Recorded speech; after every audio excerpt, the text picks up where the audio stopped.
Chay Stockwell, the owner and operator of Pain in the Glass. I'm curious about other people, so I ask a lot of questions. I recovered from an eating disorder about 2 years ago, and I am an ex-Mormon. Maybe I should have talked about this. This is kind of like an important milestone, and I totally skipped over. We just haven't gotten to know each other like we should have, and I feel like that's why, this Good. was like a really important night. Yeah. Do you actually think you were a weirdo growing up?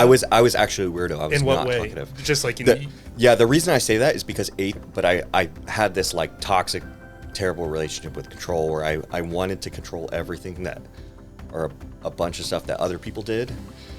So this was a really exciting time where I had all of the control in the world. I could go and control everything that I did, all the classes that I took, everything that what time I woke up, what time I stayed up. People say there's no relationship with food, but for lack of a better term, that destroyed my relationship with food, where I was just restricting, and then on the weekends I would have binge days and I would just eat whatever I wanted. And my ex-boyfriend texted me and he said he wants me back. And this is the ex-boyfriend that cheated on her and was verbally and physically abusing her. She said all that. Yeah.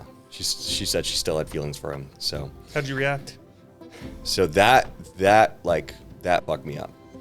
The two-way promise is that you promise for the rest of your life to bring others to the Mormon church. And I had already had a few questions about that, and it made me unconfident that I wanted to spend the rest of my life preaching to people. I would be here with the intention of bringing you to the Mormon religion. When I wasn't on my mission, when I was released, I went to church without my name tag, and it was like people were. I'm sure there were plenty of people that noticed, that knew it was a sore subject, but it felt like there were people shunning me.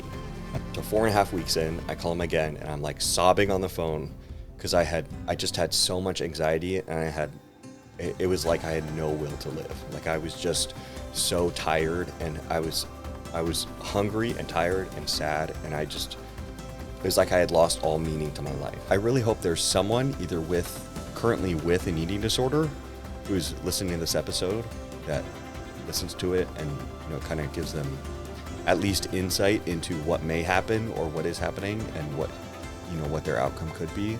Imagine getting naked in front of someone and they look at you and I literally gave her an up and down.